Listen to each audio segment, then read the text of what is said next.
วายเป็นพุทธบูชาทุกสิ่งเสพติดทำลายชีวิตทั้งใจวาจาผิดศีลข้อที่ห้าสาเหตุให้เกิดเหตุภัยใช้สติไตร่ตรองให้ลองคิดดูเหล้ายานั้นคือศัตรูก็กินทรัพย์สินภายในทำร้ายครอบครัวไร้ความสุขลูกเมียทุกใจเงินทองที่หามาได้สลายไปกับน้ำเมาตั้งจิตอธิษฐานสาบานไว้ว่าวันเข้าพรรษาเลิกราแล้วเล่าเข้าวัดทำบุญกันเถิดพวกเราให้พระขัดเกลากิเลสเบาบางหลวงพ่อเจ้าคุณท่านคอยห่วงใยอยากเห็นครอบครัวสดใสปลอดภัยในทุกทางเลิกเมาแล้วขับไม่ถูกจับปรับให้เสียสตางค์อย่าปล่อยตัวเขาเกี่ยวว่างเสริมสร้างชีวิตครอบครัว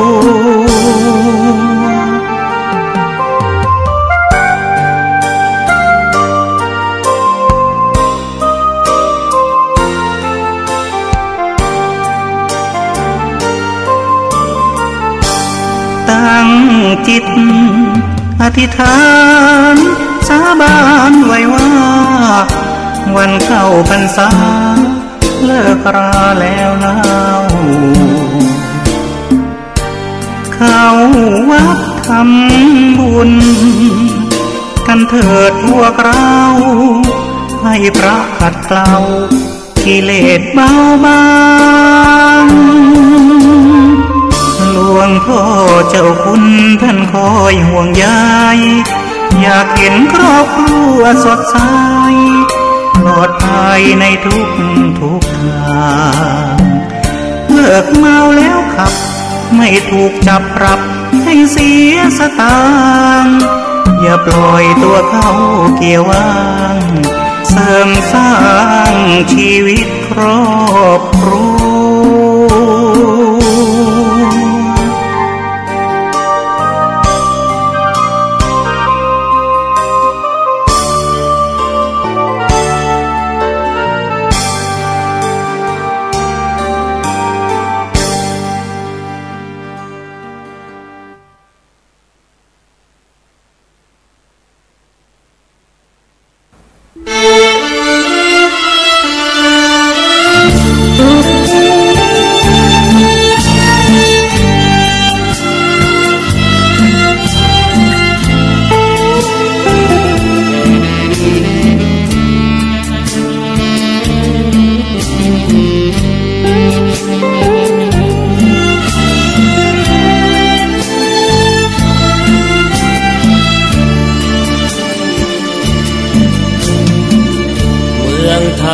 มีชาติพระศาสนา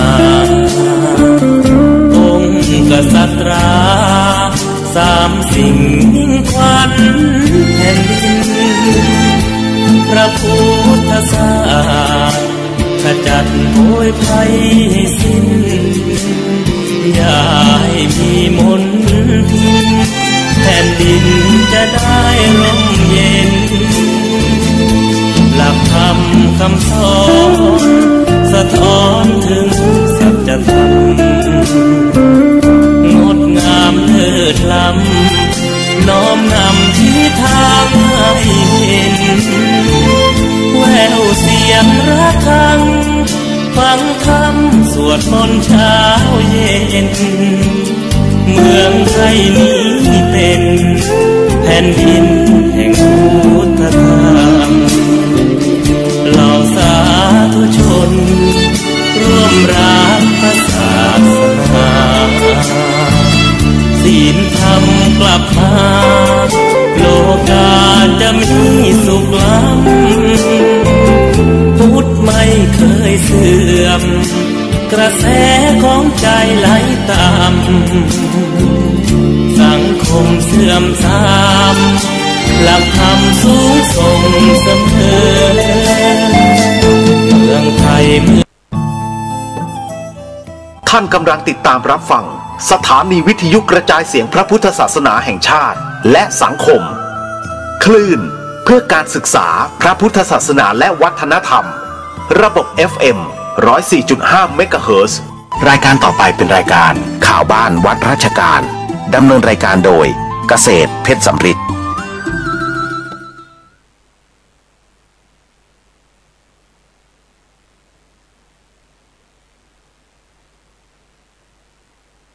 คุมรู้ตัวทั่วพร้อมสติกลับมาปัญญาร่าเริง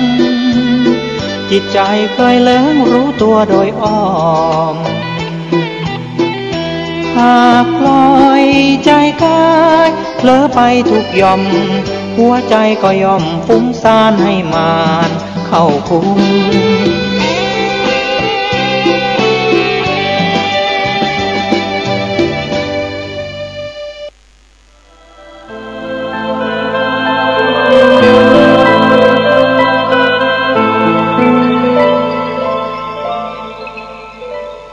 พระสงฆ์ต้องจาริกคือเดินไปหางาน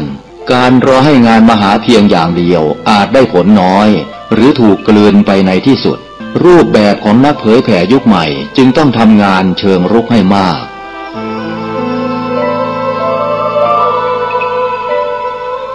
เมื่อเปรียบเทียบกับงานเผยแผ่ในยุคแรกพระสงฆ์ในสมัยพุทธกาลทำงานเชิงรุกทำงานบุกเบิกตลอดเวลาดังจะเห็นได้จากพุทธจริยาที่เสด็จไปทุกหนทุกแห่งเพื่อทรงเทศนาโปรดสัตว์โลกแม้ในแต่ละวันพระพุทธองค์ก็ทรงตรวจดูสัตว์โลกที่มาปรากฏที่ข่ายพระญาณของพระองค์แล้วก็เสด็จไปแสดงธรรมโปรดขอให้พระธรรมทูตทั้งหลายพิจารณาพระพุทธวจนะที่ว่าจารถะภิกขเวจาริกังพหุชนะหิตายะพหุชนะสุขายะโลกานุกัมปายะดูกรภิกษุทั้งหลายขอพวกเธอจงเที่ยวจาริกไปเพื่อสร้างประโยชน์เกื้อกูลเพื่อความสุขแก่มวลมหาชนเพื่ออนุเคราะห์ชาวโลกเถิด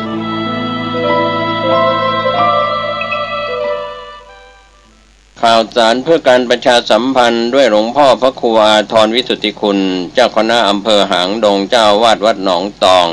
ร่วมกับมูลนิธิลูกดาวดำจัดสร้างที่พักใจสถานที่อบรมจริยธรรมศีลธรรมปฏิบัติธรรมบนเนื้อที่3 ไร่สถานที่พักกายสร้างโรงพยาบาลทางเลือกแพทย์แผนไทยและแพทย์แผนปัจจุบันร่วมกับดร.ชุมพลกันทะซึ่งมีจิตศรัทธาบริจาคที่ดิน13 ไร่ท่านที่จะร่วมสร้างที่พักใจติดต่อสอบถามและร่วมทำบุญโดยตรงที่หลวงพ่อพระครูอาทรวิสุทธิคุณเจ้าวาดวัดหนองตองเจ้าคณะอำเภอหางดงร่วมบุญหรือสอบถามได้ที่0819503471ได้ทุกวันข่าวสารเพื่อการประชาสัมพันธ์ขอเชิญชวนผู้ใจบุญร่วมสร้างศาลาปฏิบัติธรรมของวัดใหม่ห้วยทรายหมู่ที่4ตำบลสุเทพอำเภอเมืองจังหวัดเชียงใหม่ปัจจุบันก็มีพระอธิการบุญเพ็งปิยธรรมโมเป็นเจ้าวาดวัดใหม่ห้วยทรายพร้อมด้วยศรัทธาทุกหลังคาเรือนญาติธรรมทางใกล้ทางไกลร่วมกันเป็นเจ้าภาพท่านที่จะสอบถามรายละเอียดร่วมทำบุญสร้างศาลาปฏิบัติธรรมสอบถามรายละเอียดได้ที่พระอธิการบุญเพ็งปิยธรรมโมเจ้าวาดวัดใหม่ห้วยทราย0871815231ร่วมบุญร่วมกุศลได้บุญสุขกายสุขใจโดยทั่วหน้ากันไม่มาปัญญาไม่มีถ้อยคำนี้ควรฟังไว้เถิดสวัสดีครับท่านผู้ชมและท่านผู้ฟังที่เคารพข่าวชาวบ้านเสียงธรรมเสียงข่าววันนี้ผมเกษตรเพชรสำริดผู้ดำเนินรายการรายงานตัวรายงานข่าวสารที่เกิดขึ้นในรอบวันสู่ท่านผู้ชมและท่านผู้ฟังนะครับ ก็หลากหลายเรื่องราวที่เราจะรายงานกันก็เป็นข่าวเหตุการณ์ที่เกิดขึ้นนะครับในพื้นที่ต่างๆนะครับของ8จังหวัดภาคเหนือตอนบนวันนี้ก็เป็นวันศีลเป็นวันธรรมสวรรณะนะครับท่านผู้ฟังเป็นการฟังเทศน์ฟังธรรมก็ในส่วนวัดที่อยู่ใกล้บ้านท่านนะครับท่านก็ไปทำบุญกันตั้งแต่เช้าสายมาก็ฟังเทศน์ทั้งธรรมเทศนาพื้นเมืองหรือธรรมปฏิภาณที่ทางท่านเจ้าวาดจัดให้พระภิกษุสามเณรรูปใดรูปหนึ่งแสดงธรรมบ่ายวันนี้ก็จะมีการลงพระปาฏิโมกข์สำหรับพระภิกษุสงฆ์ตามวัดวารามต่างๆครับก็เป็นส่วนที่ขึ้น15ค่ำเดือน11เหนือหรือว่าเดือน9ใต้นะครับก็แล้วแต่เราเรียกกันตามปกติเมืองหรือปฏิทินเมืองก็แล้วแต่เราจะเรียกกันนะครับก็ถือว่าข่าวการมีปฏิทินเป็นของล้านนาก็เรียกว่าปกติเมืองหรือปฏิทินพื้นเมืองล้านนาส่วนปฏิทินไทยนั้นก็ว่ากันไปนะครับทางล้านนาจะเร็วไปเรียกว่าเร็วไป2เดือนอันนี้เป็นเดือน11ก็เดือนภาคกลางก็เป็นเดือน9วันอาทิตย์26สิงหาคมวันนี้นะครับสินใหญ่รถด่วนขบวนพิเศษของคณะสงฆ์เชียงใหม่ร่วมกับองค์กรเครือข่ายชาวพุทธเราในพื้นที่เชียงใหม่ลำพูนใกล้เคียงก็จะเคลื่อนไปยังวัดศรีโพธารามตำบลยางเนิ้งอำเภอสารพีจังหวัดเชียงใหม่ก็เชิญท่านร่วมงานนี้นะครับนุ่งขาวห่มขาวสำหรับอุบาสกบัติกา20 นาฬิกาก็ฟังพระธรรมเทศนา1กันส่วนคณะสงฆ์เชียงใหม่ฉลองปริญญาธรรมประจำปี2561ตรงกับวันพุธที่29สิงหาคมแรม3ค่ำเดือน11เหนือณพระวิหารหลวงวัดพระสิงห์วรมหาวิหารตำบลพระสิงห์อำเภอเมืองเชียงใหม่ก็ช่วง8 นาฬิกาแสดงนิทรรศการผลงานหน่วยอปต.ดีเด่นวัด5 สอดีเด่นประจำปีนี้นะครับก็ช่วงพิธีการสำคัญก็13 นาฬิกาพระเถรานุเถระอุบาสกบัติกาพร้อมกันณพระวิหารหลวงวัดพระสิงห์วรมหาวิหาร13:30 นาทีพระเดชพระคุณพระวิสุทธิวงศาจารย์กรรมการมหาเถรสมาคมเจ้าคณะใหญ่หนเหนือวัดปากน้ำภาษีเจริญกรุงเทพจุดธูปเทียนบูชาพระรัตนตรัยพระพรหมเสนาบดีเจ้าคณะภาค7ถวายเครื่องสักการะพระเทพปริยัติเจ้าคณะจังหวัดเชียงใหม่ถวายเครื่องสักการะพระมหาไตรรัตน์ขวัมปฏิปริญธรรม9ประโยคถวายเครื่องสักการะต่อด้วยผู้ว่าราชการจังหวัดเชียงใหม่และนายกองค์การบริหารจังหวัดเชียงใหม่ถวายเครื่องสักการะตามลำดับนะครับจนกว่าพิธีจะแล้วเสร็จนะครับในงานฉลองปริญญาธรรมของคณะสงฆ์จังหวัดเชียงใหม่ปีนี้นะครับเชิญชวนนะครับ29สิงหาคมตั้งแต่พิธีการก็จะเริ่มตั้งแต่13 นาฬิกาเป็นต้นไปส่วนท่านไปช่วงเช้าก็จะไปดูบอร์ดนิทรรศการผลงานหน่วยงานอปต.ดีเด่นวัด5 สอดีเด่นนะครับก็เป็นส่วนที่เราประชาสัมพันธ์ในรายการข่าวชาวบ้านเสียงธรรมเสียงข่าวกับก็นอกจากนั้นงานวันกตัญญูของวัดปราสาทตำบลพระสิงห์อำเภอเมืองจังหวัดเชียงใหม่ซึ่งแจ้งข่าวจากพระครูธีรธรรมประกาศนะครับเจ้าวาดวัดปราสาทพร้อมด้วยศรัทธาของวัดปราสาทนะครับญาติธรรมทางใกล้ทางไกลจัดงานวันกตัญญูวันเสาร์ที่15กันยายน2561 9 นาฬิกาก็เรียนเชิญนะครับร่วมงานวันกตัญญูของวัดปราสาท15 กันยายนนี้โดยพร้อมเพรียงกันนะครับส่วนโครงการปฏิบัติธรรมในโครงการวิปัสสนาธุระของคณะสงฆ์จังหวัดเชียงใหม่ครั้งที่1ผ่านไปแล้วนะครับ 17-19 สิงหาคมที่พุทธมณฑลจังหวัดเชียงใหม่ตำบลป่าเมี่ยงอำเภอดอยสะเก็ดเชียงใหม่ครั้งที่2จะมีขึ้นระหว่างวันที่21-23 กันยายน2561จะมีคณะสงฆ์และศรัทธาจากคณะสงฆ์สารพีหางดงแม่ริมเวียงแหงและอำเภอกัญญาณิวัฒนานะครับ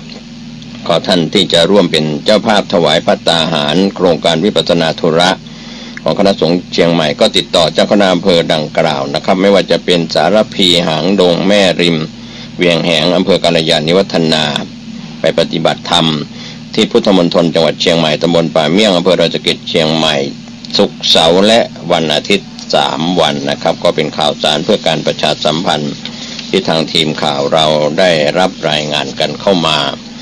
เครือข่ายวันนี้สถานีวิทยุพระพุทธศาสนาเพื่อการศึกษาและวัฒนธรรม FM 104.50 เมกะเฮิรตซ์ตั้งอยู่ที่วัดฝายหินตำบลสุเทพอำเภอเมืองเชียงใหม่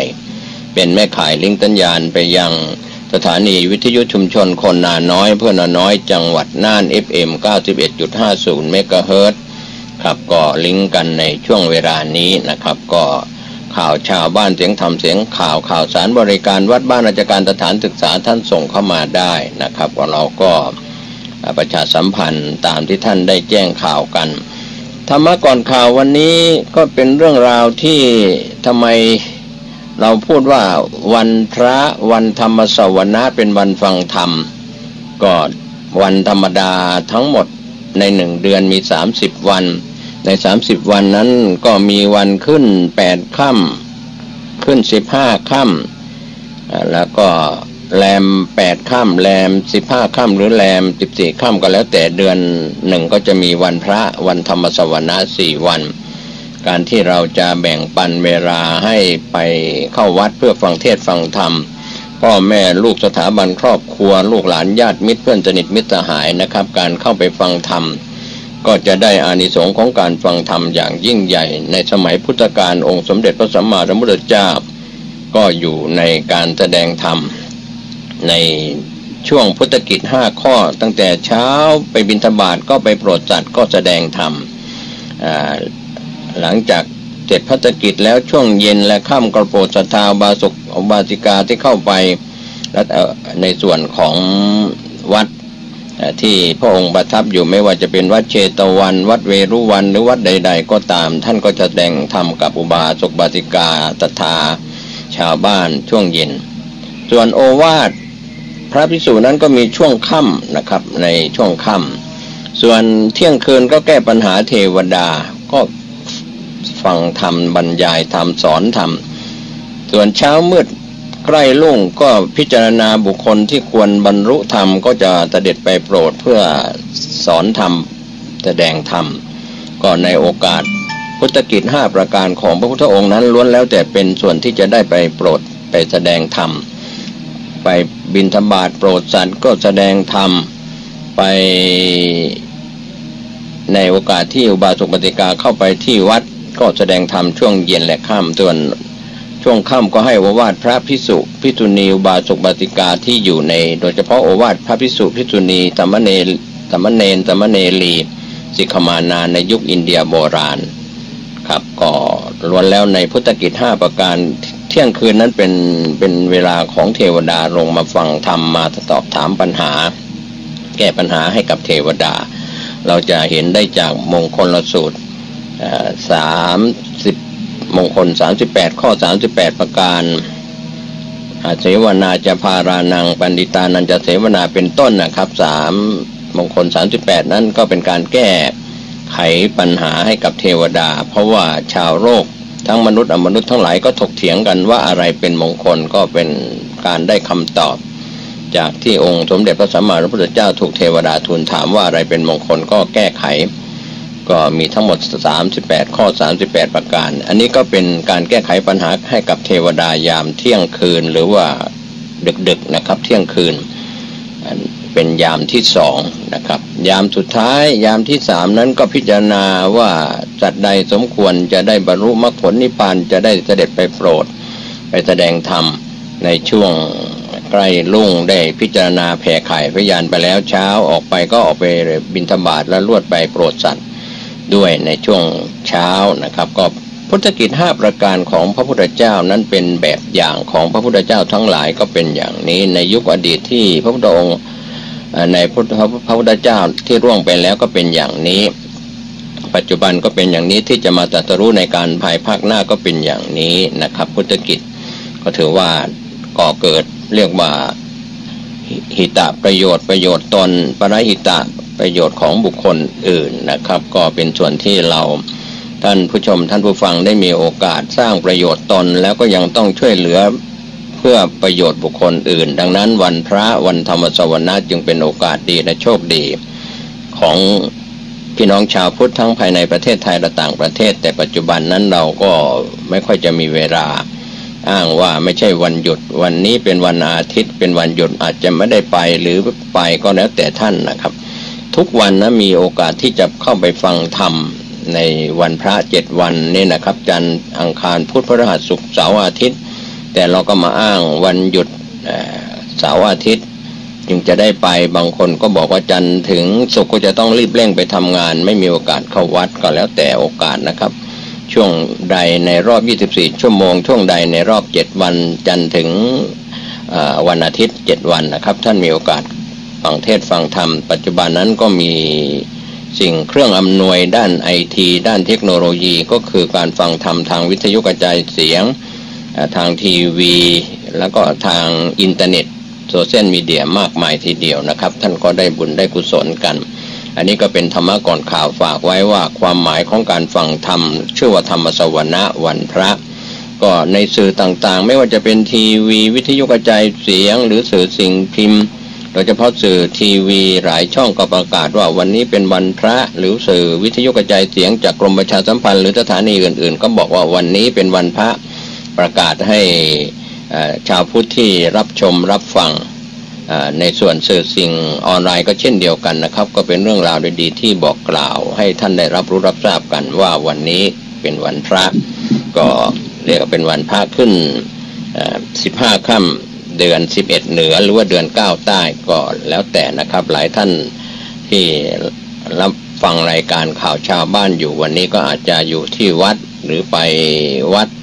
ในช่วงเวลาใดเวลาหนึ่งที่ท่านสะดวกท่านว่างก็ควรจะพาคนในครอบครัวลูกหลานญาติมิตรสหายไปด้วยถ้าไปคนเดียวก็ได้คนเดียวได้ไปฟังธรรมได้ไปทำบุญเพียงคนเดียวบางท่านไม่มีโอกาสจะไปวัดก็ฟังเทศน์ฟังธรรมทางวิทยุกระจายเสียงทางทีวีทางโลกออนไลน์ทางอินเทอร์เน็ตก็แล้วแต่นะครับก็ฝากกันไว้ว่าเราได้มีโอกาสเรียกว่าเกิดเป็นมนุษย์ได้พบพระพุทธศาสนากันวันนี้นะครับก็แบ่งปันความคิดดีๆนะครับผมเกษตรเพชรสำลิดนั้นก็เป็นส่วนที่เราได้เคยบทเรียนเขียนอ่านกันมาได้เคยปฏิบัติในด้านวิปัสสนาธุระกันมาก็มาแบ่งปันกันนะครับไม่ใช่จะมาสั่งสอนนะครับบางท่านที่ฟังอยู่ที่ชมอยู่ก็อาจจะเป็นพระคุณเจ้าเป็นพระภิกษุเป็นสามเณรบางท่านก็เป็นอุบาสกอุบาสิกาผู้สูงวัยหรืออยู่ในวัยใดๆก็ตามนะครับท่านก็มีภูมิปัญญาบารมีของท่านอยู่แล้วข่าวแรกวันนี้มช.ก็เรียกว่าจัดรถโชว์ลุกแนะแนวโรงเรียน17จังหวัดภาคเหนือโดยผู้ช่วยศาสตราจารย์ทศพรพิชัยยารักษาการแทนผู้อำนวยการสำนักทะเบียนและประมวลผลมหาวิทยาลัยเชียงใหม่กล่าวกับทีมข่าวตอนหนึ่งว่าทางมหาวิทยาลัยเชียงใหม่ก็คือมช.ของเรานี่จัดกิจกรรมประชาสัมพันธ์เชิงรุกแนะแนวการศึกษาต่อแก่รองผู้อำนวยการฝ่ายวิชาการครูแนะแนวแล้วก็นักเรียนจาก621โรงเรียนมัธยมศึกษาในเขต17จังหวัดภาคเหนือจะมีขึ้นในวันที่31สิงหาคมแล้วก็วันที่3 4 5กันยายนแล้วก็วันที่10ถึง12กันยายนนี้นะครับที่ศูนย์ประชุมและประสานสัมพันธ์7แห่งในจังหวัดเชียงใหม่เชียงรายน่านลำปางพิษณุโลกนครสวรรค์และตากเพื่อแนะแนวให้ความรู้เกี่ยวกับการรับนักศึกษาเข้าศึกษาต่อในมหาวิทยาลัยเชียงใหม่ในปีการศึกษาหน้า2562ก็เป็นระบบการคัดเลือกบุคคลเข้าศึกษาในสถาบันอุดมศึกษาTCATนะครับทั้งเป็นการประสานความสัมพันธ์การรับสมัครและจัดสอบคัดเลือกระหว่างโรงเรียนและมหาวิทยาลัยเชียงใหม่นะครับก็จะทำความเข้าใจระบบการคัดเลือกบุคคลเข้าศึกษาในสถาบันอุดมศึกษาแนะนำการรับสมัครวิธีการเลือกคณะของนักเรียนเกณฑ์และก็เงื่อนไขต่างๆแนะนำคณะสาขาวิชาของมหาวิทยาลัยเชียงใหม่มช.นะครับก็จะจัดบูธแนะนำหลักสูตรในแต่ละคณะมีอาจารย์และเจ้าหน้าที่ให้ข้อมูลและให้คำปรึกษาโดยตรงสำหรับกิจกรรมที่จะจัดขึ้นครั้งแรกก็จะเป็นวันที่31สิงหาคมนี้ที่โรงแรมแชงกรีลาเชียงใหม่ส่วนวันที่3กันยายนไปที่โรงเรียนดำรงราชสงเคราะห์จังหวัดเชียงราย4กันยายน ก็ไปยังโรงเรียนสตรีศรีน่านจังหวัดน่าน5กันยายนไปยังโรงเรียนลำปางกัลยาณีจังหวัดลำปาง10กันยายนไปยังโรงเรียนเฉลิมขวัญสตรีจังหวัดพิษณุโลก11กันยายนไปยังโรงเรียนสตรีนครสวรรค์จังหวัดนครสวรรค์แล้วก็ปิดท้าย12กันยายนที่โรงเรียนพดุงปัญญาจังหวัดตากนะครับว่าท่านที่รับชมรับฟังจะสอบถามรายละเอียดเรื่องนี้ได้ที่ฝ่ายแนะแนวแล้วก็รับเข้าศึกษาสำนักทะเบียนและประมวลผลของมหาวิทยาลัยเชียงใหม่มช.นะครับ053-948-914 ถึง 18ในวันเวลาราชการนะครับก็ขอบคุณคุณทิติมาพันรอดจากสวท.เชียงใหม่ที่ได้รายงานข่าวนี้กันเข้ามาข่าวต่อเนื่องจากจังหวัดเชียงใหม่เร่งระบายการผลิตผลกระเทียมที่ออกสู่ท้องตลาดนายสมพลแสนคำเกษตรจังหวัดเชียงใหม่กล่าวกับทีมข่าวตอนหนึ่งว่าพื้นที่ปลูกกระเทียมของเชียงใหม่ปีการผลิต 2560/61 จำนวนกว่า 27,000 ไร่ก็มีกระเทียมแห้งคงเหลือในภาพรวม 15,810 ตันจาก7อำเภอมีเวียงแหงฝางแม่แตงชัยปราการเสมิงแม่อายและอำเภอเชียงดาวการช่วยเหลือเกษตรกรการระบายผลผลิตกระเทียมเป็นการบรรเทาความเดือดร้อนและก็ยกระดับราคาของเกษตรกรผู้ปลูกกระเทียมให้สามารถอยู่ได้หน่วยงานที่เกี่ยวข้องไม่ว่าจะเป็นภาครัฐเอกชนก็ระดมความคิดเห็นหาแนวทางช่วยเหลือและก็เร่งระบายผลผลิตกระเทียมในช่องทางการกระจายสินค้าเกษตรนะครับไปยังตลาดกลางสินค้าเกษตรมีทั้งตลาดไทยตลาดสี่มุมเมืองตลาดในแหล่งชุมชนตลาดที่ไม่ใช่แหล่งผลิตพร้อม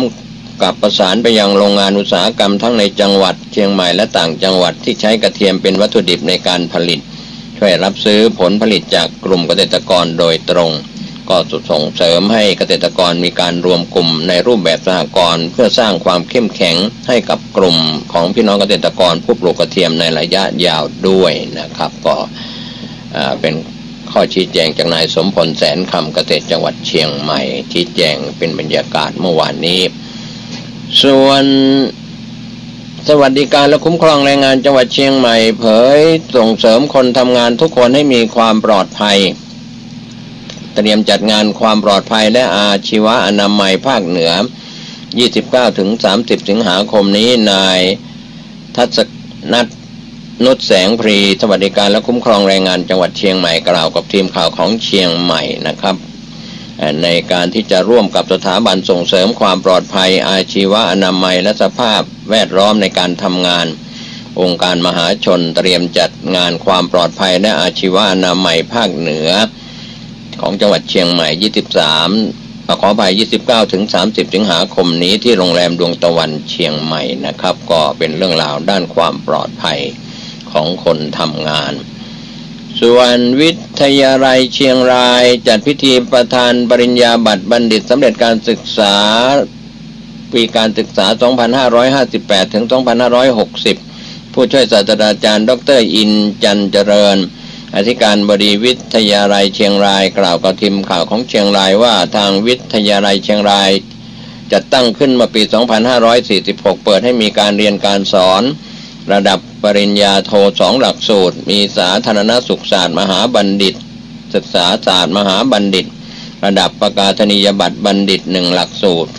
ประกาศนียบัตรบัณฑิตวิชาชีพครูระดับปริญญาตรี5หลักสูตรบริหารธุรกิจบัณฑิตวิศวกรรมศาสตร์บัณฑิต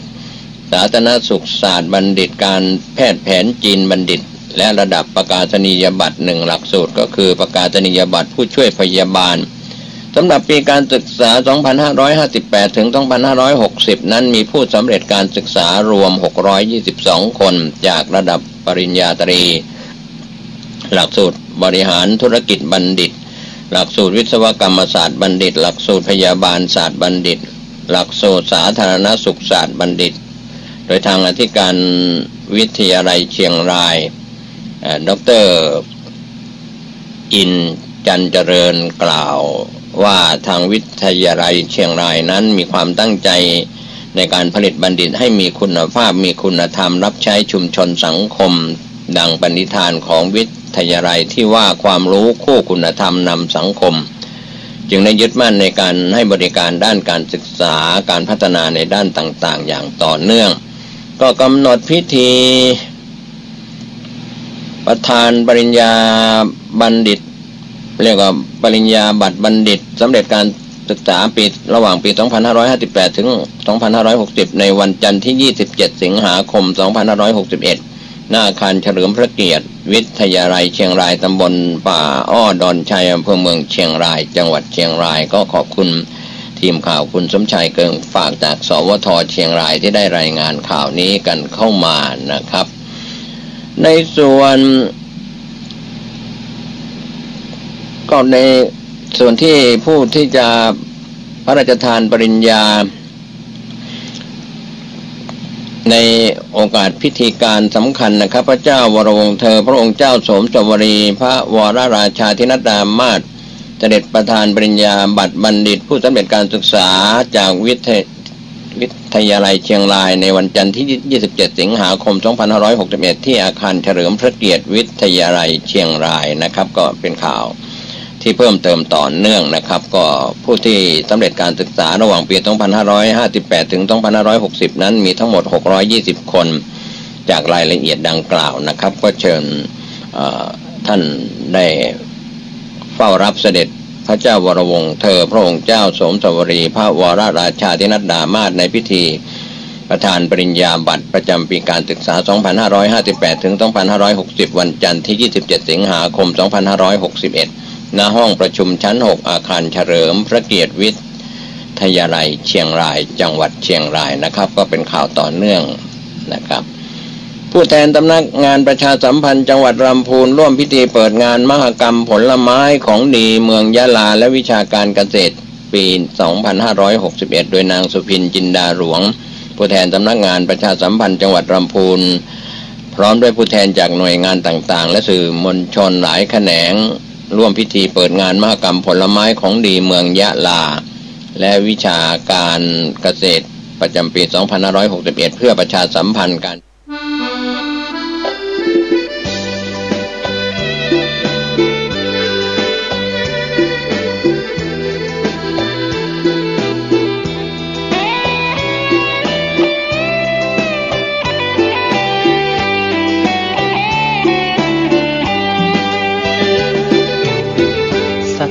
ไม่มาปัญญาไม่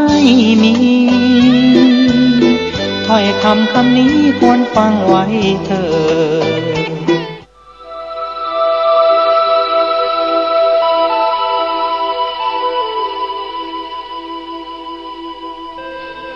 โลกแห่งการศึกษาการเผยแผ่เป็นโลกที่ไร้พรมแดนไร้ขอบเขตแต่โลกแห่งการปกครองมีขอบเขตชัดเจนถ้าเราต้องการติดต่อกับโลกเชื่อมสัมพันธ์กับโลกเราต้องยกการศึกษาการเผยแผ่ให้เป็นงานเอกให้เป็นงานที่ก้าวไปข้างหน้ามากกว่ามาเน้นที่การปกครอง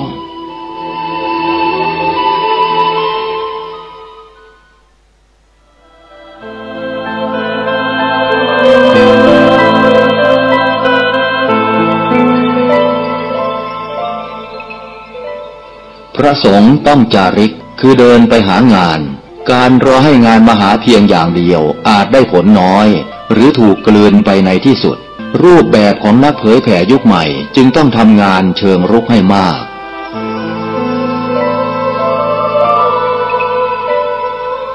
เมื่อเปรียบเทียบกับงานเผยแผ่ในยุคแรกพระสงฆ์ในสมัยพุทธกาลทำงานเชิงรุกทำงานบุกเบิกตลอดเวลา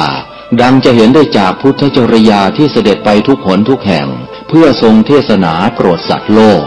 แม้ในแต่ละวันพระพุทธองค์ก็ทรงตรวจดูสัตว์โลกที่มาปรากฏที่ข่ายพระญาณของพระองค์แล้วก็เสด็จไปแสดงธรรมโปรดขอให้พระธรรมทูตทั้งหลายพิจารณาพระพุทธวจนะที่ว่าจรถะภิกขเวจาริกังพหุจนะหิตายะพหุจนะสุขายะโลกานุกัมปายะดูกรภิกษุ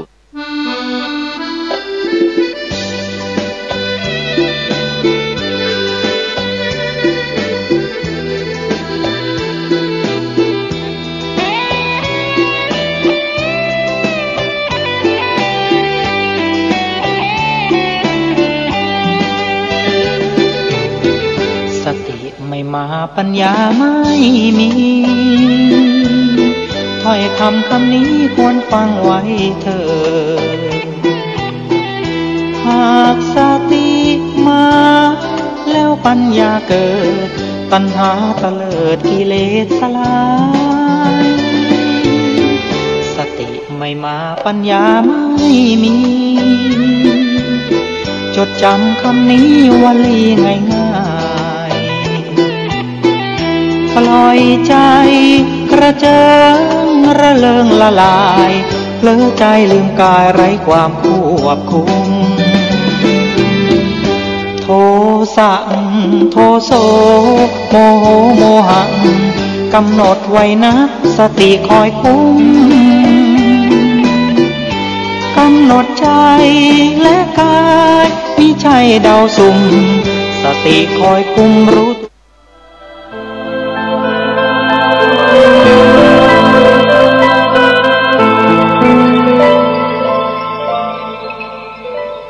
พระสงฆ์ต้องจาริกคือเดินไปหางานการรอให้งานมาหาเพียงอย่างเดียวอาจได้ผลน้อยหรือถูกกลืนไปในที่สุดรูปแบบของนักเผยแผ่ยุคใหม่จึงต้องทำงานเชิงรุกให้มาก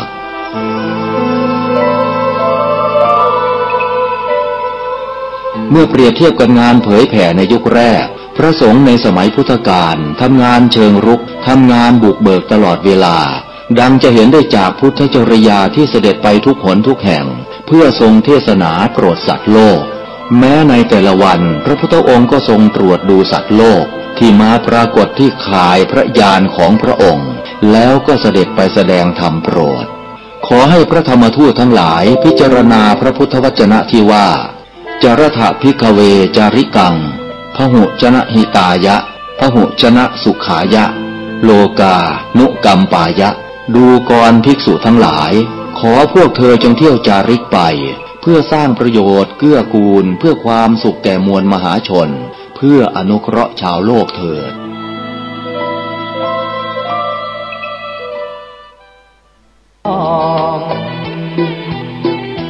สวัสดีครับท่าน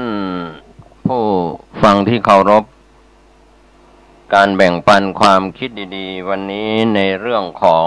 วิมานวัตถุผมเกษตรเพชรสมฤทธิ์วิทยากรก็นำเสนอกันต่อท่านผู้ฟังแบ่งปันเรื่องของการทำความดีแล้วพระโมคคัลลานะได้ขึ้นไปถามเทพธิดาบนสวรรค์ว่าทำความดีอะไรจึงได้มาบังเกิดบนสวรรค์ก็เป็นตัวอย่างหนึ่งของในวิมานวัตถุนะครับที่เราหลายคนหลายท่านอาจจะรู้และก็ทราบกันว่าการที่เราสร้างคุณงามความดีต่างๆนั้นแม้จะได้ไปบังเกิดในสวรรค์แล้วก็เพราะผลของทานการรักษาศีลและก็การเจริญภาวนาเป็นสาระสำคัญนั่นแหละครับที่เราได้ทำความดีในยุคสมัยพุทธกาลก็ดีหรือในยุคไหนๆก็ตามนะครับถ้าเราทำความดีก็จะปรากฏบนสวรรค์มีวิมานที่ปรากฏก็เป็นส่วนหนึ่งนะครับที่ได้นำเล่าถึงคุตติรวิมานที่พระผู้มีพระภาคเจ้าประทับอยู่ที่กรุงราชคฤห์พระมหาโมคคัลลานะขึ้นไปยังเทวโลกบนสวรรค์แล้วก็ถามนางเทพธิดา36นางแต่ละนางนั้นมีนางอัปสรเป็นบริวารเสวยทิพยสมบัติใหญ่ใน36วิมานอยู่ณภพดาวดึงส์จึงถามถึงกรรมที่เทพธิดาเหล่านั้นได้กระทำในเวลาการก่อนตามลำดับนะครับที่จะได้นำเสนอให้ท่านได้รับรู้รับทราบกันในครั้งอดีตนั้นมีพระเจ้าพรหมทัตเสวยราชสมบัติอยู่ในกรุงพาราณสีพระโพธิสัตว์อุบัติอยู่ในตระกูลคนทันก็เป็นอาจารย์ปรากฏมีชื่อเสียงรู้จักกันทั่วไปในทุกทิศโดยคุตติละเช่นเดียวกับติมะพรูนารทะเพราะเป็นผู้มีศิลปะบริสุทธิ์ในศิลปะของคนทันคุตติละนั้นเลี้ยงดูพ่อแม่ผู้แก่เฒ่าตาบอดคนทันชื่อมุสิระชาวอุเชนีได้ทราบถึงความสำเร็จของศิลปะของอาจารย์คุตติละนั้นก็พากันทำความเคารพ อาจารย์คุติระถามว่าท่านมีธุระอะไรหรือ ก็จงบอกความประสงค์ที่จะเรียนศิลปะในสำนักอาจารย์คุติระมองดูมุสิระคนทันนั้นเพราะความเป็นผู้ฉลาดในการดูลักษณะก็คิดว่าเจ้าคนนี้มีอัธยาศัยไม่เรียบร้อยหยาบคายจะเป็นคนไม่รู้จักคุณคนไม่ควรสงเคราะห์ก็ไม่ให้โอกาสที่จะให้เรียนศิลปะมุสิระจึงเข้าไปหามารดาบิดาของอาจารย์คุติระขอร้องให้มารดาบิดาช่วยอาจารย์คุติระเมื่อถูกมารดาบิดาแค่นให้ยินยอมก็คิดว่าอันถ้อยคำของครูคนแรกคือพ่อแม่มีน้ำหนักควรค่าแก่การใส่ใจจึงเริ่มบอกศิลปะแก่มุสิระต่อมาเมื่อการเวลาล่วงไประยะหนึ่งเหตุที่อาจารย์คุติระปราศจากความตระหนี่ไม่หวงในวิชาเพราะจิตใจมีความกรุณาจึงไม่ทำให้อาจาริยมุทิหวงความรู้เกิดขึ้นก็ต้องสอนวิชาเปิดเผยวิชาการให้กับมุสิระศึกษาศิลปะโดยสิ้นเชิงจนหมดภูมิความรู้ของอาจารย์มุสิระนั้นเป็นคนฉลาดเพราะสะสมบุญมาในเวลาการก่อนเพราะไม่เกียจค้านไม่ช้าก็เรียนจบศิลปะจึงคิดว่ากรุงพาราณสีนี้เป็นนครอันเลิศในชมพูทวีปถ้ากระไรเราควรแสดงศิลปะแก่บริษัทต่อหน้าพระที่นั่งในเมืองนี้เมื่อเป็นเช่นนั้นเราก็จะปรากฏชื่อเสียงเป็นที่รู้จักยิ่งกว่าอาจารย์ทั้งหลายในชมพูทวีปมุสิระจึงบอกแก่อาจารย์ว่ากับผมประสงค์จะแสดงศิลปะหน้าพระที่นั่งขอท่านอาจารย์ได้โปรดนำกับผมเข้าเฝ้าด้วยเถิดพระมหาสัตว์มีความกรุณามุสิระนี้เรียนศิลปะในสำนักของเราจงได้รับอุปถัมภ์เถิดจึงนำเข้าเฝ้าพระราชาแล้วก็กราบทูลว่าขอเดชะฝ่าละอองธุลีพระบาทขอพระองค์ได้โปรดทอดพระเนตรดูความชำนิชำนาญในการดีดพิณของลูกศิษย์ของข้าพระพุทธเจ้าผู้นี้เถิดพระเจ้าข้าพระราชาตรัสสั่งว่าดีแล้วทรงสดับการดีดพิณของมุสิระนั้นพอพระทัยยิ่งนักครั้นมุสิระกราบทูลลาทรงห้ามแล้วตรัสว่าเจ้าจงอยู่รับราชการกับเราเถิดเราจะให้ครึ่งหนึ่งจากส่วนที่ให้กับอาจารย์มุสิระกราบทูลว่าขอเดชะข้าพระองค์จะไม่ขอรับต่ำกว่าอาจารย์ขอพระองค์ได้โปรดพระราชทานเท่ากับอาจารย์เถิดพระเจ้าข้าเมื่อพระราชาตรัสว่าเจ้าอย่าพูดอย่างนั้นสิธรรมดาอาจารย์เป็นผู้ใหญ่เราจะให้เจ้าครึ่งหนึ่งเท่านั้นมุสิระกราบทูลว่าขอเดชะพระยาไม่พ้นเกล้าขอพระองค์ได้โปรดทอดพระเนตรศิลปะของข้าพระองค์และอาจารย์เถิดพระเจ้าข้าแล้วก็ออกจากกรุงราชคฤห์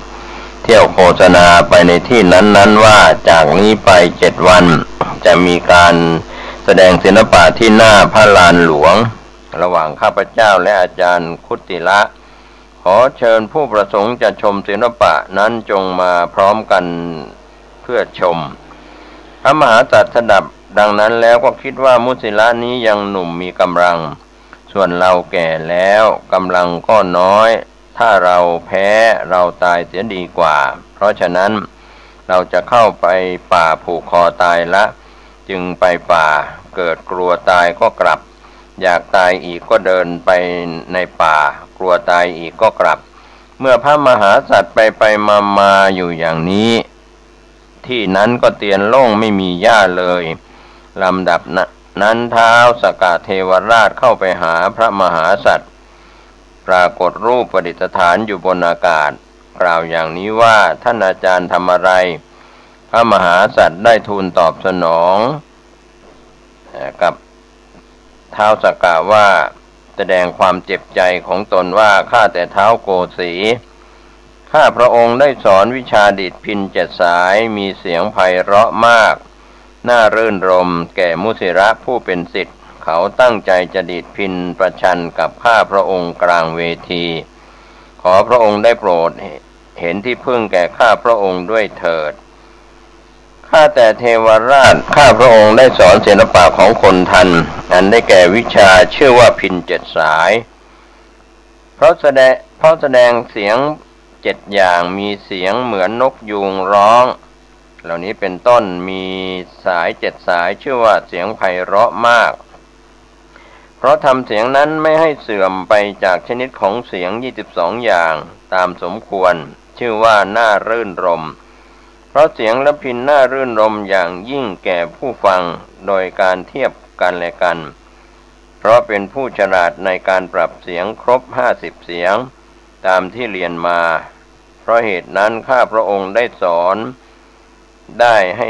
ให้เรียนได้ให้ศึกษาแก่ลูกศิษย์ชื่อว่ามุสิระนั้นเป็นลูกศิษย์จะดีดพิณประชันกับข้าพระองค์ผู้เป็นอาจารย์ของตนบนเวทีก็เป็นการท้าทายเพื่อแสดงความวิเศษของตนด้วยการแข่งดีเขาบอกกับข้าพระองค์ว่าอาจารย์จงมาแสดงศิลปะกันเถิดข้าแต่ท้าวโกสีเทวราชขอพระองค์จงเป็นที่พึ่งแก่ข้าพระองค์ด้วยเถิดท้าวสกเทวราชได้สดับดังนั้นจึงทรงปลอบว่าอาจารย์อย่ากลัวเลยข้าพเจ้าจะเป็นที่พึ่งช่วยบรรเทาทุกข์ของอาจารย์จึงตรัสว่าท่านอาจารย์ข้าพเจ้าจะเป็นที่พึ่งของอาจารย์ข้าพเจ้าเป็นผู้บูชาท่านอาจารย์ข้าพเจ้าผู้เป็นศิษย์จะไม่ปล่อยให้ท่านอาจารย์แพ้ท่านอาจารย์จะต้องชนะนายมุสิระผู้เป็นศิษย์อย่างแน่นอนพระมหาสัตว์ได้เป็นอาจารย์ของท้าวสกเทวราชในอัตภาพก่อนในภพก่อนชาติก่อนนะครับท่านผู้ฟังก็เป็นการรำลึกนึกถึงคุณของท้าวสกคือพระอินทร์ที่มีต่อพระโพธิสัตว์เมื่อพระมหาสัตว์เป็นอาจารย์ของท้าวสกเทวราชในอัตภาพก่อนนั้นด้วยเหตุที่ว่าท้าวสกเทวราชกล่าวว่าอะหะมาจริยปูชโกข้าพเจ้าผู้บูชาท่านอาจารย์ไม่ใช่คู่แข่งขันเหมือนนายมุสิระเมื่อลูกศิษย์ เช่นข้าพเจ้ายังมีอยู่อาจารย์เช่นท่านจะแพ้ได้อย่างไรเพราะฉะนั้นศิษย์จะไม่ชนะท่านอาจารย์ได้ท่านอาจารย์นั่นแหละจะชนะนายมุสิระผู้เป็นศิษย์อย่างแน่นอนโดยนายมุสิระนั้นเมื่อแพ้แล้วจะถึงความพินาศครั้นท้าวสกเทวราชตรัสอย่างนี้แล้วจึงปลอบใจว่าในวันที่7ข้าพเจ้าจะมายังโรงแข่งขันกันขอให้ท่านอาจารย์วางใจเล่นดนตรีไปเถิดแล้วก็เสด็จกลับไปครั้นถึงวันที่7พระราชาพร้อมด้วยข้าราชบริพารประทับนั่งณท้องพระโรงอาจารย์คุติละและนายมุสิระเตรียมตัวเพื่อแสดงศิลปะเข้าไปถวายบังคมพระราชานั่งบนอาสนะที่ตนได้แล้วดีดพิณท้าวสกเสด็จยืนบนอากาศพระมหาสัตว์เห็นท้าวสกนั้นแต่คนนอกนั้นไม่เห็นพวกบริษัทได้ตั้งใจฟังในการดีดพิณของทั้งสองคณะท้าวสกตรัสกับอาจารย์คุติละว่าท่านอาจารย์จงดีดสายที่1เมื่อดีดสายที่1แล้วพิณได้มีเสียงกังวานไพเราะท้าวสกตรัสต่อไปว่าท่านอาจารย์จงดีดสายที่2สายที่3สายที่4สายที่5สายที่6แล้วก็สายที่7เมื่อดีดพิณเหล่านั้นแล้วพิณก็ได้มีเสียงก้องกังวานไพเราะยิ่งขึ้นนายมุสิระเห็นดังนั้นเห็นทีว่าตนแพ้แน่จึงถึงกับคอตกพวกบริษัทต่างร่าเริงยินดียกผืนผ้าโบกไปมาแซ่ซ่องสาธุการแก่อาจารย์คุติละพระราชาตรัสสั่งให้นำนายมุสิระออกจากท้องพระโรงมหาชนเอาก้อนดินท่อนไม้เป็นต้นขว้างปาจนนายมุสิระถึงแก่ความตายในที่นั้นนั่นเองท้าวสกเทวราชแสดงความชื่นชมยินดีกับพระมหาบุรุษพระโพธิสัตว์แล้วก็เสด็จกลับสู่เทวโลกทันทีทวยเทพทูลถามท้าวสกว่า ข้าแต่มหาราชพระองค์เสด็จไปไหนมาครั้นได้ฟังเรื่องราวนั้นแล้วจึงพากันกราบทูลว่าข้าแต่มหาราชพวกข้าพระองค์อยากเห็นอาจารย์คุติละขอประทานโอกาสขอพระองค์ทรงนำอาจารย์คุติละมาแสดงแก่พวกข้าพระองค์ณที่นี้เถิดท้าวสกะสดับคำของทวยเทพแล้วมีเทวบัญชาให้มาตลีเอาเวชยันตราชรสไปรับอาจารย์คุติละมาให้เราทวยเทพอยากจะเห็นอาจารย์นั้นมาตลีได้ทำตามเทวบัญชาท้าวสกะทรงทำความชื่นชมยินดีกับพระมหาสัตว์แล้วก็ตรัสว่าท่านอาจารย์โปรดดิษฐพินทวยเทพอยากฟังอาจารย์คุติละทูลว่าข้าพระองค์เลี้ยงชีพด้วยศิลปะเมื่อไม่มีค่าจ้างก็จะไม่แสดงศิลปะท้าวสกะตรัสถามว่าก็อาจารย์ต้องการค่าจ้างเช่นไรเล่าอาจารย์คุติละทูลว่าข้าพระองค์ไม่ต้องการค่าจ้างอย่างอื่นแต่ขอให้ทวยเทพเหล่านี้บอกถึงกุศลกรรมที่ตนทำมาแล้วในชาติก่อนนั้นนั่นแลนั่นจะเป็นค่าจ้างของข้าพระองค์ไงล่ะทวยเทพต่างรับคำว่าดีแล้วลำดับนั้นพระมหาสัตว์เมื่อจะถามถึงความประพฤติอันชอบธรรมที่ทวยเทพเหล่านั้นกระทำแล้วในอัตภาพพบก่อนอันเป็นเหตุแห่งเทวสมบัติในการประกาศถึงสมบัติที่ทวยเทพเหล่านั้นได้ในครั้งนั้นเฉพาะตนจึงถามว่าดังพระมหาโมคคัลลานะถามฉะนั้นแม้ทวยเทพเหล่านั้นก็ตอบแก่อาจารย์คุติละเหมือนอย่างที่ตอบกับพระเถระพระโมคคัลลานะหญิงเหล่านั้นในศาสนาพระกัสสปะสัมมาสัมพุทธเจ้าในสมัยอดีตได้เกิดเป็นมนุษย์ได้กระทำบุญอย่างนั้นๆบรรดาหญิงเหล่านั้นคนหนึ่งได้ถวายผ้าคนหนึ่งได้ถวายพวงดอกมะลิ1 พวงคนหนึ่งได้ถวายของหอม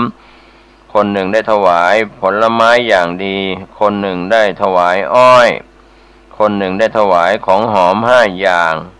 ประพรมที่เจดีย์ของพระผู้มีพระภาคเจ้าคนหนึ่งรักษาอุโบสถคนหนึ่งได้ถวายน้ำแก่ภิกษุผู้ฉันที่เรือในเวลาเข้าไปใกล้คนหนึ่งเมื่อแม่ผัวพ่อผัวโกรธก็ไม่โกรธตอบได้ทำการปรนนิบัติด้วยดีคนหนึ่งเป็นทาสีไม่เกียจคร้านมีมารยาทดีคนหนึ่งได้ถวายข้าวเจือด้วยน้ำนมแก่ภิกษุผู้ออกบิณฑบาตคนหนึ่งได้ถวายน้ำอ้อยคนหนึ่งได้ถวายท่อนอ้อยคนหนึ่งได้ถวายมะพร้าวคนหนึ่งได้ถวายแตงกวาคนหนึ่งได้ถวายฟักเหลืองคนหนึ่งได้ถวายยอดผักคนหนึ่งได้ถวายลิ้นจี่คนหนึ่งได้ถวายเชิงกรานนั้นก็เตาเผาปั้นด้วยดินยกตั้งได้มีชานสำหรับวางฟืนคนหนึ่งได้ถวายผักดองกำหนึ่งคนหนึ่งได้ถวายดอกไม้กำหนึ่งคนหนึ่งได้ถวายหัวมันคนหนึ่งได้ถวายสะเดากำหนึ่งคนหนึ่งได้ถวายน้ำผักดองคนหนึ่งได้ถวายแป้งงาคนหนึ่งได้ถวายผ้ารัดเอวคนหนึ่งได้ถวายผ้าอังสะคนหนึ่งได้ถวายพัดคนหนึ่งได้ถวายพัดสี่เหลี่ยมคนหนึ่งได้ถวายพัดใบตาลคนหนึ่งได้ถวายกำหางนกยูงคนหนึ่งได้ถวายร่มคนหนึ่งได้ถวายรองเท้าคนหนึ่งได้ถวายขนมคนหนึ่งได้ถวายขนมก้อนคนหนึ่งได้ถวายน้ำตาลกรวดเทพธิดาเหล่านั้นองค์หนึ่งมีนางอัปสร1,000เป็นบริวารรุ่งขึ้นในส่วนที่ทำให้เกิดมีบริวารอัปสร1,000รุ่งเรืองด้วยเทวฤทธิ์ใหญ่บังเกิดเป็นบริจาริกาของท้าวสกะเทวราชในภพดาวดึงส์ ถูกอาจารย์คุติละถามจึงตอบถึงกุศลที่ตนทำตามลำดับก็อาจารย์คุติละก็ได้ถามบุพกรรมของเทพธิดาเหล่านั้นว่าดูก่อนแม่เทพธิดาท่านมีวรรณะงามยิ่งนักยังทิศทั้งปวงให้สว่างไสวสถิตอยู่เหมือนดาวประกายพฤกษ์เพราะกรรมอะไรท่านจึงมีวรรณะงามเช่นนั้นเพราะกรรมอะไรจึงสำเร็จแก่ท่านในเทวโลกนี้โภคะทั้งหลายใดๆที่เป็นที่รักย่อมเกิดแก่ท่านเพราะกรรมอะไรดูก่อนเทวีผู้มีอานุภาพมากข้าพเจ้าขอถามท่านเมื่อครั้งท่านเป็นมนุษย์ได้ทำบุญอะไรไว้เพราะกรรมอะไรท่านจึงมีอานุภาพรุ่งเรืองอย่างนี้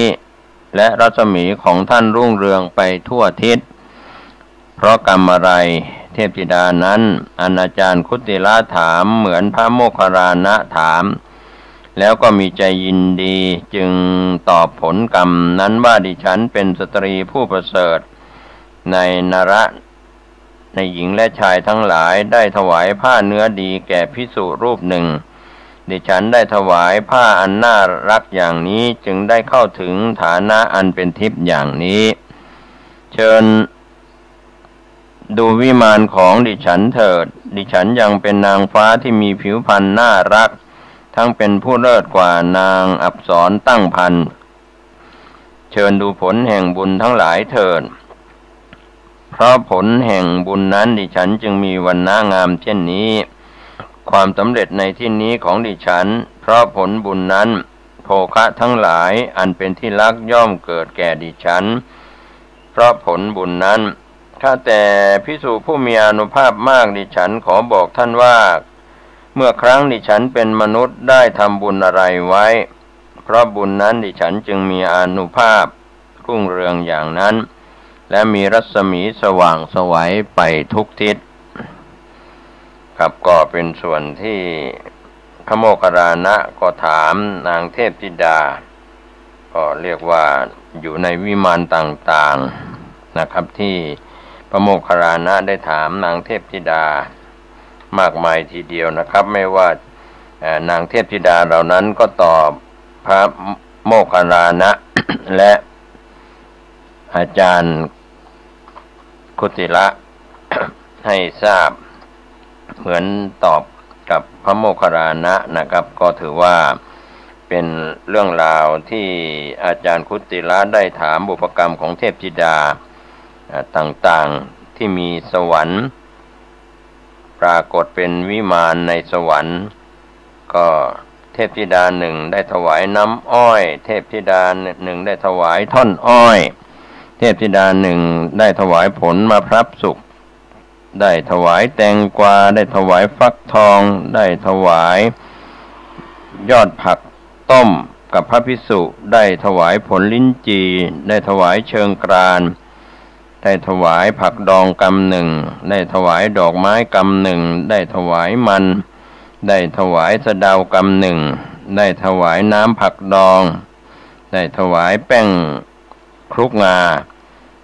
ได้ถวายประคตเอว ได้ถวายผ้าอังสะได้ถวายพัดได้ถวายพัดสี่เหลี่ยมได้ถวายพัดใบตาลได้ถวายพัดหางนกยูงได้ถวายล่มได้ถวายรองเท้าได้ถวายขนมได้ถวายก้อนขนมได้ถวายน้ำตาลกรวดแก่ภิกษุรูปหนึ่งซึ่ง กำลังบิณฑบาตอยู่เพราะบุญกรรมนั้นดิฉันจึงมีวรรณะงามแล้วก็มีรัศมีสว่างไสวไปทุกทิศ แม้มหาสัตว์หรือพระโพธิสัตว์เมื่อเทพธิดาเหล่านั้นตอบปัญหานะครับท่านผู้ฟัง ถึงผลกรรมที่ตนทำมาเป็นอันดีอย่างนี้แล้วก็มีใจยินดีเมื่อจะแสดงความยินดีของตนและเมื่อจะประกาศความที่ตนขวนขวายในการประพฤติสุจริต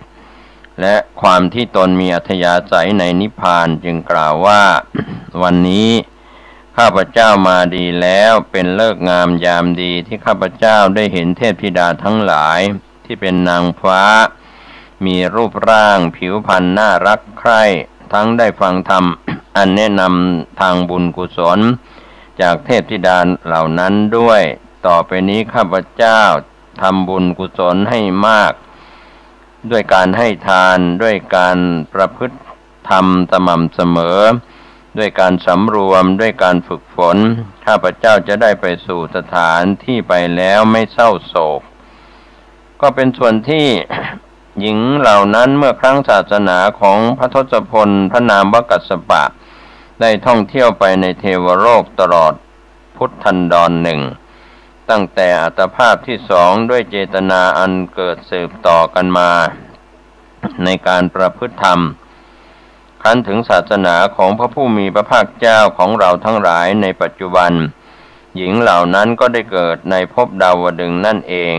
อันพระมหาโมคคัลลานะได้ถามปัญหาหญิงเหล่านั้นก็ได้ตอบปัญหาเหมือนอย่างในเวลาที่อาจารย์คุติระถามนั่นแหละนะครับก็เป็นการแสดงในคุติระวิมานที่มีการแสดงไว้ในวิมานวัตถุนะครับก็เป็นส่วนหนึ่งนะครับท่านผู้ฟังซึ่งเราก็คงจะได้ศึกษาในวิมานวัตถุต่างๆที่มีอยู่ในพระสุตตันตปิฎกเรื่องของการบำเพ็ญทานเพียงอย่างเดียวถวายทานในพระภิกษุที่เป็นทักขิณัยบุคคลนั่นแหละครับท่านผู้ฟังก็ถือว่าเป็นส่วนสำคัญในการบำเพ็ญทานเราอย่ามองข้ามในเรื่องของการให้ทานวัตถุต่างๆเมื่อถวายในทักขิณัยบุคคลผู้เป็นบุญญาเขตตังเป็นเนื้อนาบุญที่ดีก็จะมีโอกาสได้เข้าถึงสุคติโลกสวรรค์ดังตัวอย่างในวิมานวัตถุซึ่งมีวิมานแล้วก็มีนางเทพอัปสรซึ่งพระโมคคัลลานะได้ขึ้นไปทูลถามนางเทพธิดาบนสวรรค์ตามที่ตนได้กระทำบุญไว้ในสมัยที่เกิดเป็นมนุษย์นั้นสิ่งเหล่านี้นะครับท่านผู้ฟังที่ผมเกษตรเพชรนิตได้แบ่งปันเรื่องของวิมานวัตถุนี้ก็ต้องการจะเป็นตัวอย่างหนึ่งให้เราท่านสาธุชนคนดีทั้งหลายได้บำเพ็ญทานในทักขิณัยบุคคลที่เป็นพระภิกษุเป็นสามเณรเป็นอุบาสกเป็นอุบาสิกาผู้มีทรงศีลทรงธรรมก็จะได้มีโอกาสได้วิมานในสวรรค์ชั้นต่างๆในสวรรค์6ชั้นดังปรากฏเป็นตัวอย่างของการถวายทานของนางเทพธิดาในสมัยที่เกิดเป็นมนุษย์ในสมัยพระพุทธเจ้าองค์ก่อนๆหรือในองค์ปัจจุบันก็ตามขอทุกคนทุกท่านโชคดีอยู่ดีมีสุขสวัสดีครับข่าวสารเพื่อการประชาสัมพันธ์ด้วยหลวงพ่อพระครูอาทรวิสุทธิคุณเจ้าคณะอำเภอหางดงเจ้าวาดวัดหนองตองร่วมกับมูลนิธิลูกดาวดำจัดสร้างที่พักใจสถานที่อบรมจริยธรรมศีลธรรมปฏิบัติธรรมบนเนื้อที่3 ไร่สถานที่พักกายสร้างโรงพยาบาลทางเลือกแพทย์แผนไทยและแพทย์แผนปัจจุบันร่วมกับดร.ชุมพลกันทะซึ่งมีจิตศรัทธาบริจาคที่ดิน13 ไร่ท่านที่จะร่วมสร้างที่พักใจติดต่อสอบถามและร่วมทำบุญโดยตรงที่หลวงพ่อพระครูอาทรวิสุทธิคุณเจ้าวาดวัดหนองตองเจ้าคณะอำเภอหางดงร่วมบุญหรือสอบถามได้ที่081950